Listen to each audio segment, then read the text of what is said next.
Madison really likes her Bible stories. And at nighttime now, for a few nights now, we've shared different Bible stories. And I was telling Wayne that oftentimes she gets the edited version of a Bible story. We told the story of Moses, and I talked about the plagues coming, and I skipped the last one, being that she's the firstborn. And talked about crossing the Red Sea. And it's interesting because the next day was Joshua. So we really breeze over things. So Moses, the whole thing was a 5-minute Bible study. And all of Joshua, a 3-minute Bible study. And but I asked her before we started with Joshua, I said, do you remember who was right before Joshua? And she said, Moses. And I asked her what she learned, and she said, well, Moses went to the water, and they all went across the water on his stick. And that's her understanding of that. But anyway, she likes those Bible studies and those Bible stories. She talks about them a lot. We were, yesterday, she was not getting along with Reagan, and they were fighting the whole time. And then we just put them both in the car because we were hoping to leave within the next 3 or 4 hours. And so they were locked in the car. And we went out there. It really wasn't. My wife's shaking her head like, that's not acceptable. And but we had planned on leaving, and then we found other work. So they were in the car maybe 10 minutes as we were leaving. And we went out there, and Reagan was unbuckled. And she can't do that herself. So everybody knows that Madison unbuckled her. And so Madison's in trouble because she's not supposed to unbuckle or buckle Reagan. Because if she buckles her when she's not supposed to be, she's stuck in a place she's not supposed to be. And if she unbuckles her, it can be unsafe because we don't always know if she gets unbuckled. So she says, but Reagan told me to. And Reagan told me to. And so I had this idea. I looked at Jenny and I said, this is classic parenting. And I get all proud of myself because I've always wanted to say this to my kids. And I said, if Reagan asked you to jump off a bridge, and, maybe you ever had your parents say that to you. And I have now graduated to the point where I say that to my kids. I said, if Reagan asked you to jump off a bridge, would you jump off a bridge? And she says, huh? And that was her response. So she didn't get it. I said, if there's a really high bridge, and there's a whole bunch of water underneath the bridge, and Reagan tells you to jump off the bridge, she says, I said, are you going to jump off the bridge? And she says, no, I could get swallowed by a whale. And right away thinks, Jonah, there are problems with jumping in the water. And I said, yeah, that'd be bad. And she said, if the whale then swallows a shark, then I'll have a shark in the whale's belly with me. And that's why you don't listen to your sister. So I said, Maddie, you're missing it. You don't get it. You're missing the whole point. And I said, you don't have to do everything that your sister tells you to do. You can get hurt jumping off a bridge, so you wouldn't do it. She says, yeah, maybe I'd hurt my knee. And that was her conclusion to the whole thing. But it's always fun to teach your kids different lessons. And what they pull from Bible stories and how they apply it to life is interesting. And so when you consider Jonah being swallowed by a whale, don't jump off bridges, because you'd be swallowed by a whale just like Jonah. And Genesis chapter number 37. Genesis chapter number 37, we're going to begin in verse number 3. But before we do, the land of Israel, the whole land of Palestine, is promised to the Jews through Abraham. And it's called the Abrahamic covenant. God went to Abraham, promised him all of this land. And he was going to go and get it. Abraham then had Isaac. And Isaac inherited the same inheritance. Isaac then had Jacob and Esau. And Jacob being a supplanter, his name means. And he tricks him into selling a birthright. And then he goes and he steals the blessing from Isaac. And so Jacob has stolen that. And Jacob then has a whole bunch of kids. And Jacob, if you remember, he marries Leah by mistake. And that's an interesting thing. That he marries Leah by mistake, doesn't know it till the next day. And but he marries Leah because he gets tricked into it by Laban. Just like he tricked Isaac into giving him the blessing. So that kind of reap what you sow there.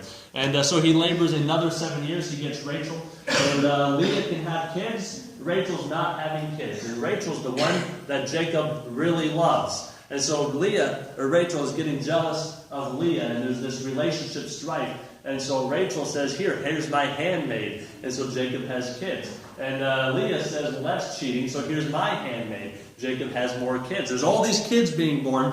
And then Rachel finally has a child. And so we're introduced to Joseph. And Joseph is special to Jacob because Rachel was special to Jacob. And so Jacob loved Rachel, and now they have a child together. And it's a child, he says, in his old age. It's one of the younger kids now. And later on there's a Benjamin, but he loves Joseph. And if you've ever seen a family where a parent loves a child, then it is evident that they are favored. There's always going to be strife. And let's look and we'll see that story here in Genesis chapter 37, verse number 3. Now Israel, that's Jacob. Jacob's name is changed to Israel prior to this. So when you talk about the children of Israel, you're talking about the children of Jacob, who's a child of Isaac, who's a child of Abraham, and an inheritor of the promised land. So here's Jacob. Now Israel loved Joseph more than all his children, because he was the son of his old age, and he had made him a coat of many colors. And when his brethren saw that their father loved him more than all his brethren, they hated him, and could not speak peaceably unto him. And so Jacob here, he's got a child, Joseph. And Joseph finds himself in this situation. Joseph hasn't done anything wrong yet. Joseph hasn't done anything to offend his brothers, but his brothers are not happy with him. He finds himself in a situation that is not a good spot for him. And the story progresses. Look at verse number 18. Verse number 18. And when they saw him afar off, this is the brothers looking to Joseph, even before he came near unto them, they conspired against him to slay him. And they said one to another, Behold, this dreamer cometh. Come now therefore, and let us slay him and cast him into some pit. And we will say, Some evil beast hath devoured him, and we shall see what will become of his dreams. And Reuben heard it, and he delivered him out of their hands, and said, Let us not kill him. And Reuben said unto them, Shed no blood, but cast him into this pit. That is in the wilderness, and lay no hand upon him, that he might rid him out of their hands, to deliver him to his father again. And so hear this story. Joseph is born. Rachel's his mom. Jacob loves him more than all of their other siblings. And it has to be true because God just says that that's the way that it is. And then the others see that, and they know that's true because it's true. And so then he ends up going and he has these dreams and different things, and his brothers despise him even more, and they're conspiring now to kill him. Then Reuben comes to his rescue and says, Let's not kill him, we can just throw him in a pit. Really nice brother. If you've ever had a brother like that, and a really nice brother, doesn't want to kill you, just wants to hurt you really bad. It's kind of that's the best brother that he has. And then the story goes on, verse number 26. And Judah said unto his brethren, What profit is it if we slay our brother and conceal his blood? So here's another brother, Judah. He's going to spare him because there's profit in selling him. That's crazy. Imagine being in that family and being Joseph, surrounded by brethren that hate you, wanting to kill you. Then let's throw him in a pit. Now there's no value there. We can get money out of this deal. This is a rough situation. And he says, and conceal his blood. What profit is there? Verse 27, Come, and let us sell him to the Ishmaelites, and let not our hand be upon him, for he is our brother in our flesh, and his brethren were content. So that's the story of Joseph getting into a bad spot. Have you ever been in a bad spot in your life? Have you ever been in a spot where you thought, I feel like I'm in a pit? Have you ever been in a spot where you feel like you can't go to the left or to the right? You don't have a lot of options. There's not a lot of good ways out of this situation. If you've ever been in that spot, you can relate a little bit here to Joseph, who is very obviously in that spot. Now Joseph has opportunity here to give up, to get bitter, to go on Facebook and be very angry, and because that's what we do. And he has opportunity here to be really set back by this. But we'll look and see what happens. Verse number 1 of 39. Chapter 39, verse number 1. He was sold to Potiphar. And verse number 1, And Joseph was brought down to Egypt, and Potiphar, an officer of Pharaoh, captain of the guard, an Egyptian, bought him of the hands of the Ishmaelites, which had brought him down thither. And the Lord was with Joseph, and he was a prosperous man, And he was in the house of his master, the Egyptian. And his master saw that the Lord was with him, and that the Lord made all that he did to prosper in his hand. And Joseph found grace in his sight, and he served him, and he made him overseer over his house. And all that he had, he put into his hand. All of a sudden, it starts to look good for Joseph, right? We see him at the beginning. His father loves him. That's a good thing.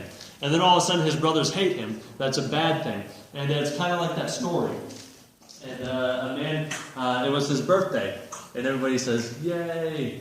And he wanted to have a party. Yay. But nobody came. Ah. But they had a party anyway. Yay. But there wasn't any cake. Ah. But there was ice cream. Yay. And as the story goes. And his parents buy him tickets to go parachuting. And everybody says, yay. He's in the plane, and the plane begins to crash. And he goes, no. But they still have their parachutes. So yay. And the parachute doesn't open. Ah, there's a haystack. Yay. But there's a pitchfork in it. Oh, but they missed the pitchfork. Yay. But he missed the haystack. Oh, and that idea. The up and down of life sometimes. And here Joseph is in that situation. Joseph, your father loves you more than everybody. That's awesome. But your brothers hate you. That's bad. They're going to throw you in a pit, and they're going to sell you into slavery. And all of a sudden he gets sold into slavery, but the story takes a turn because he makes the best out of his situation. He does not get depressed about it. He doesn't give up on life. He continues to do what's right, and God blesses that to the point where Potiphar puts him in charge of some things. And let's look down here, verse number 5. And it came to pass that the time that he had made him overseer in his house, and over all that he had, that the Lord blessed the Egyptian's house for Joseph's sake.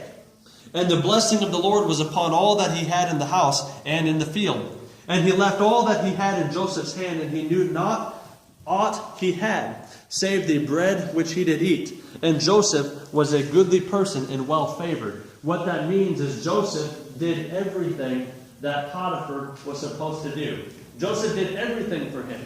Imagine if you just went home and all your bills were paid, and the house got painted when it needed it, and the house got cleaned when it needed it, and you just went home and everything in your life was done. And all that you even concerned yourself with is you sat down at your table and food was brought to you. You think, man, that's pretty good. All Potiphar had to worry about, all that he concerned himself with, is the food that was put in front of him. That's a really good deal. And so Potiphar, obviously, you can look at Joseph, and Joseph is a huge blessing. If you had someone in your life to do everything for you, that's like the epitome of blessing. I kind of have that with my wife. I'm an epitome of blessing. My wife does everything for me. And but that's the situation he has with Potiphar. Now, verse number 7.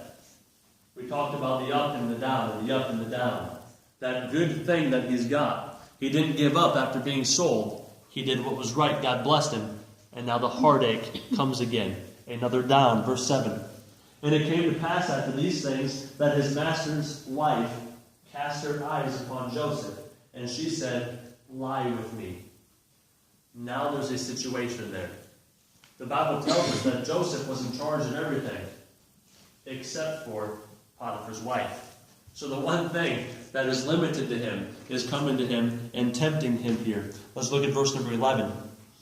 And it came to pass about this time that Joseph went into the house to do his business, and there was none of the men of the house there within. And she caught him by his garment, saying, lie with me. And he left his garment in her hand and fled and got him out. Look at verse number 19. And it came to pass when his master heard the words of his wife, which she spake unto him, saying, after this manner did thy servant to me, that his wrath was kindled. You see, Joseph was in a situation, and he was doing the best he could. And then out of nothing that he's done ever wrong, something he didn't do anything wrong with, his master's wife comes. And then he leaves, and his master's wife lies about it and says, Joseph did this, and Joseph did this, and Joseph did this. You see, I have his coat here. How could I have his coat except he tried to do this to me? And so then the anger is kindled against him. Verse 20. And Joseph's master took him and put him into the prison, a place where the king's prisoners were bound, and he was there in the prison. Joseph, you're loved. Joseph, you're hated, and you're being sold into slavery. But you do well there, and God blesses you. But your master's wife gets her eye on you and gets you thrown into prison. The ups and the downs of life. Let's see what Joseph does. I can imagine in that same situation, if that was me, being in prison, being discouraged, going to God and saying, God, why would you do this to me? I was doing well. Now I have this huge setback. You're supposed to bless me if I obey. You're supposed to be there for me. You're supposed to give me strength. You're supposed to provide for me. Why is this happening to me? I'm being the Christian that I'm supposed to be, and bad things happen. It'd be easy to get discouraged. It'd be easy to have that kind of attitude. Let's look at verse number 21. But the Lord was with Joseph, and showed him mercy, and gave him favor in the sight of the keeper of the prison. You see, if Joseph had a bad attitude, do you think he would have the favor of the guard? You think he'd have that? If Joseph was in there cursing God, and if Joseph was in there and he gave up on life, he wouldn't have that blessing. But God says, I'll be with you. And Joseph continues to do right, and there's a favor there. Verse 22. And the keeper of the prison committed to Joseph's hand all the prisoners that were in the prison. And whatsoever they did there, he was the doer of it. He was sold to Potiphar, and he did well. He is now in prison, and he's doing well. Everything is going well for him, again, in spite of a hardship. Verse 23. The keeper of the prison looked not to anything that was under his hand, because the Lord was with him. And that which he did, the Lord made it to prosper, just like with Potiphar. But now we have another problem. Verse number 40. And it came to pass that these things, that the butler, the king of Egypt, and his baker had offended the Lord their king. And what happens here is then eventually they get thrown into prison. Potiphar has a dream. And he has this dream, and I'm getting ahead of myself. He says, hey, remember me when you get out of here. And so then he says, if you remember me, get me out of here. I'm going to help you. And so Joseph helps them, and he tells them their dream. And then when the Pharaoh has his dream, they eventually get David, or Joseph. I'm losing it. My mind. David, Joseph. I better go back to reading. I'm paraphrasing very badly. Verse 6. And Joseph came into them in the morning and looked upon them, and behold, they were sad. And he asked Pharaoh's officers that were with him in the ward of the Lord's house, saying, Wherefore look ye so sadly today? And they said unto him, We have dreamed a dream, and there is no interpreter of it. And Joseph said unto them, Do not interpretations belong to God? Tell me then, I will pray you. See, I was trying to jump to the next part without covering that aspect. And those two, the bakers and the baker and the butler, they had an issue, and Joseph helped them with their issue. And he said, when you get out of here, remember me. And they got out, and well, the one did. And then he forgot him. And we'll read that as the last verse there. And he does not remember him. Verse number 23. The last verse in chapter number 40. He says, Yet did not the chief butler remember Joseph, but forgot him. Imagine all the ups and downs in life. Every time Joseph seems to get ahead, there's another disappointment. He's helped these people, and they forget about him. And verse number 1, the very next chapter, and that'll be the last verse I read today, it says, And it came to pass at the end of 2 full years, 2 full years, that Pharaoh dreamed, and behold, he stood by the river.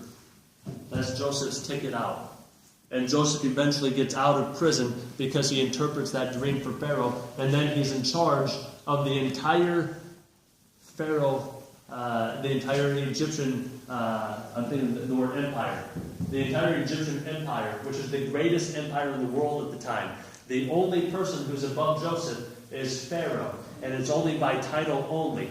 Joseph, eventually, his brothers come, and he saves his entire family from a famine. Joseph is the one who saves the entire nation of Israel and brings them down to Egypt and allows them to become the nation that they are, until eventually Moses takes them out. But Joseph was used to do great things, but all throughout his life, he had a setback, and a setback, and a setback. And he would never get to the point where God wanted to use him in the way God wanted him to be used if, when the hard days come, he was not able to still lean on God and to push forward. There's different verses in Scripture. I think about Proverbs chapter 14, verse number 4. The Bible says, Where no oxen are, the crib is clean, but much increases by the strength of the ox. I have a Bible, and the Bible that I have is Gorilla taped together.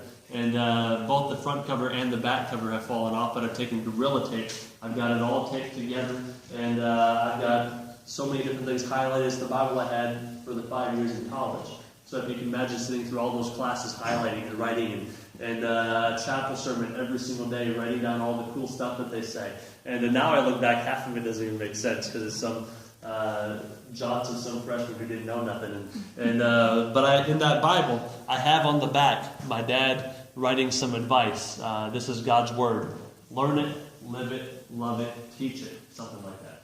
And underneath he writes Proverbs 14:4. It's been advice that Dad has always given to me. Where no oxen are, the crib is clean, and much increase is by the strength of the ox. What that means is every single day, or maybe every week of your life, if you had an ox, you have to go outside and you clean up after that thing. Because if there's an ox in the crib, it's going to make a mess every single day. And there's a value in the fact that you go out there and you clean it, and you go out there and you clean it, and you go out there and you clean it, and all year long that ox just sits there and makes a mess for you to clean. But when it comes time to plow that field, there's much strength in that ox. That ox can plow that field. And what God is saying in the lesson there is you would rather get up on all the days, all year long, and do that little bit of work and clean that up because there's no way you can plow the field by yourself. And he says you want to be able to put in the time, put in the effort to do what's right so that later on there's this increase. And Joseph did that. Joseph put up with this and put up with this and put up with this so that he could learn and grow from each of those experiences and be able to be used by God in greater and greater ways. The Bible says that the sluggard will not plow by reason of the cold. See, you wake up, it's time to go plant a field, but it's cold outside. To be the Christian we're supposed to is to say, it's cold. I don't want to nobody wants to get up in the morning. You think people really want to get up at 5 o'clock in the morning and go to work when nobody wants to do that. But as a Christian, we're supposed to get up when we're supposed to get up and then go do this work. And when you go plow a field, you don't come home with all of this fruit. You don't. You go plow a field, you come home with a whole bunch of dirt on you. You're dirty, you're tired. And it was cold outside. It was a lot of work. And there doesn't seem to be any increase. But that increase comes when we deal with the hardship of today. Does that make sense? You see, Joseph wasn't always being blessed in the spot that he was in. He oftentimes found himself in a hard day. But we learn the most from the hard days. I think of my life. Most of the decisions that I made, most of the biggest days that impacted me, the biggest weeks that impact me are not the days that I would say, that was so much fun. I don't say I went to Six Flags and it changed my life. I'm a better person for that. I went on this zip line. I'm a better person for that. Adam went parachuting in Hawaii. Adam's not a better Christian because he went parachuting and enjoyed himself. That's not how life works. But I can look and I can see the lessons in my life are just about always defined by the days that I don't want to do again. The days that hurt. The days that disappoint. The days where I find myself at my lowest spot. I talk to people who've been on drugs. How much they learn from the really bad days. They say I was so low. That's when lessons are learned. And then there can be growth when you realize the difficulty and you face it and you deal with it.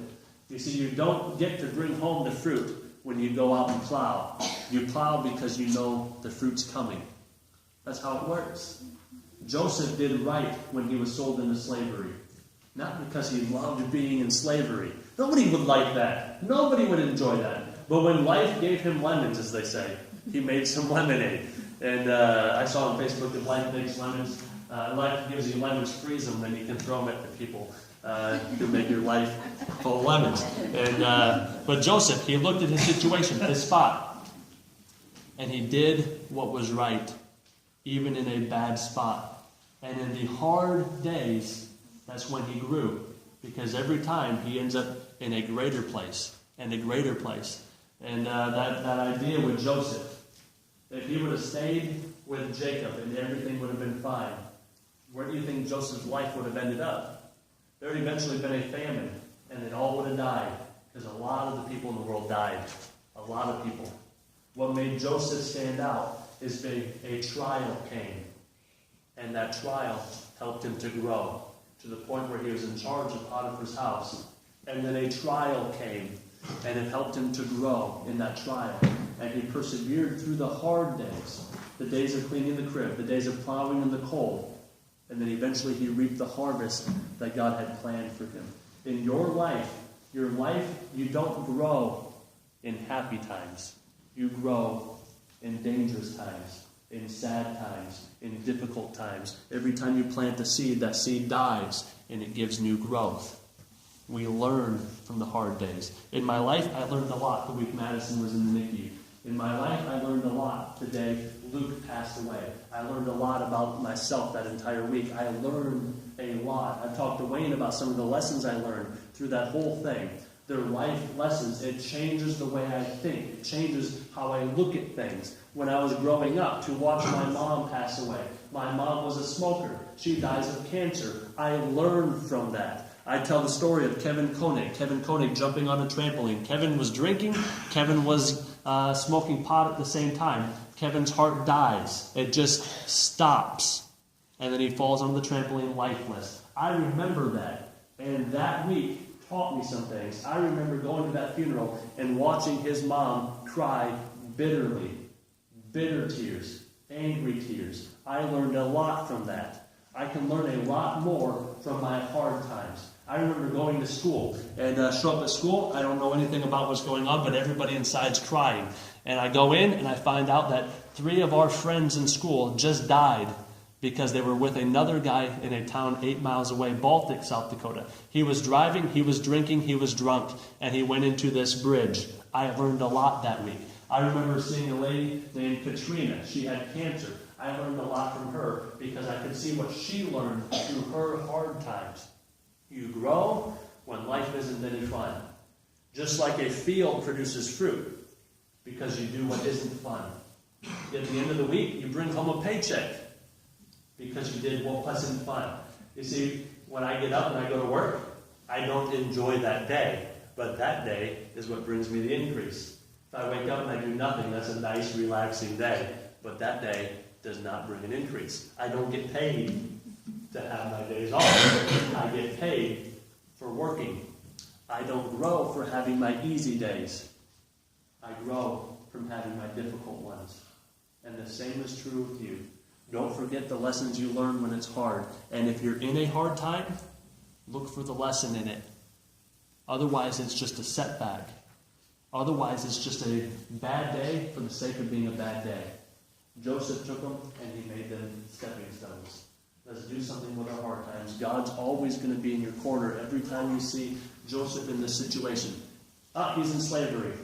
God was with him. He's in prison. God was with him. Pharaoh takes him out. God was with him. He never left God, and God never left him.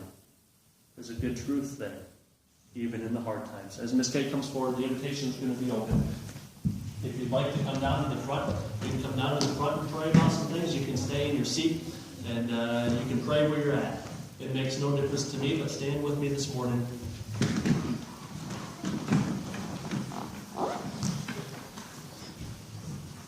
Is there a lesson that God wants to teach you? Every single one of us, we're happy and about to move into a hard time, or we're in a hard time, or we just got out of one. Everybody is in that spot. One of those 3. You're about to, you are, or you just got out. None of us live a life that is not affected by sin. None of us live a life that is not affected by hurt and by tears and by difficulty. Life is never easy all the time for anybody. It never is. But where are you? Are you learning from those days? Or are you letting them get you down? Don't waste the hard days. Learn from it. As Miss Kate plays, the invitation will be open. You can come down front and pray if you'd like to. You can pray in your seat. But I encourage you to talk with God this morning, as Miss Kate does. Thank you very much. Go ahead and look this way. It's hard to learn something and to grow at church. Growth takes place in what God calls a prayer closet. When you leave here and you still want to talk to God when you get home, you take opportunity and nobody's looking. That's when you can start to be honest with God. It's difficult to be personal with God when we're publicly praying, right? It's hard. It's when we're by ourselves. And you can't do that here. Get home, talk to God on your own. If it's a dark day, whether you caused that dark day, whether somebody else did, or whether it's just circumstances, God wants to help you with it. But he still wants you to do right. And he still wants you to be looking to do what you're supposed to do in that situation. And God will teach you some things. And I'm going to go ahead